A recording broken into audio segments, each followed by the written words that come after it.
Why do we as humans find it so difficult to love all of who we are? There's going to be many reasons out there, but I'm going to share with you 5 in this video. So at number 1, for me, is social conditioning. You see, society has dictated to us what it considers to be the norm.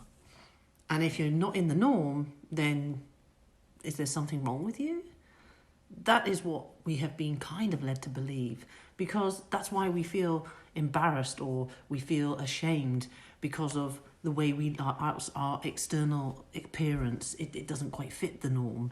The way we behave doesn't quite fit the norm, or the fact that we have certain personality traits that don't fit the norm.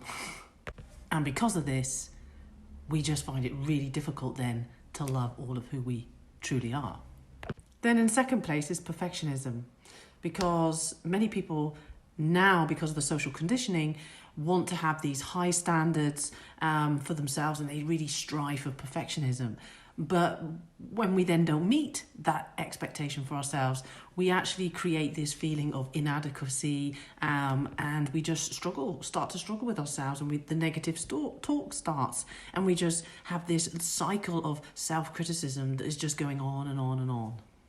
So number 3 for me then is negative past experiences, trauma experiences that happen to us that lead us feeling some form of shame, some form of guilt, some form of that we've done something wrong, the self-blame.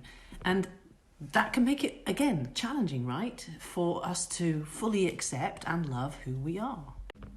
So number 4, comparison to others. I think we've all fallen into this category. We live in a world today that is too easy, right, to be able to compare ourselves. With social media, you're being bombarded every day with people who are what you perceive to be in a better position than you, that they look better, they're succeeding, that they have it all, whatever that means to you. Because do we really have it all? I think if you're talking about material possessions, for me, that's not that you've got it all. I think true wealth comes from having a good well-being, like having a good, healthy mind and having that relationship with yourself. That's wealth. But I digress. All of that actually then leads to inadequacy, feeling, and self-doubt. And my 5th point is a lot of it comes down to a lack of self-awareness. People aren't fully aware of who they truly are and what they really want in life because of that number 1 point, social conditioning, which we're born into. It's just the way things are. And it comes a moment in our lives when we have to take back responsibility and really want to put in the effort to understand who we are, to become aware of why we do what we do.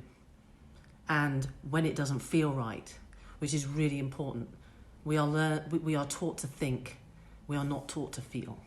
And we must feel into who we are. We must feel into what is right for us, not think what we think is right for us, because then we are basically back into the social conditioning again. So just note that a self-love journey is a journey that takes time, and it takes effort to really start to fully accept and love who you are. And that's okay, because I think that's what we're all here for. If you're all looking for a purpose, your first purpose should be to reconnect to yourself and understand who you truly are, because you're amazing, really. So, till the next video, take care, eh?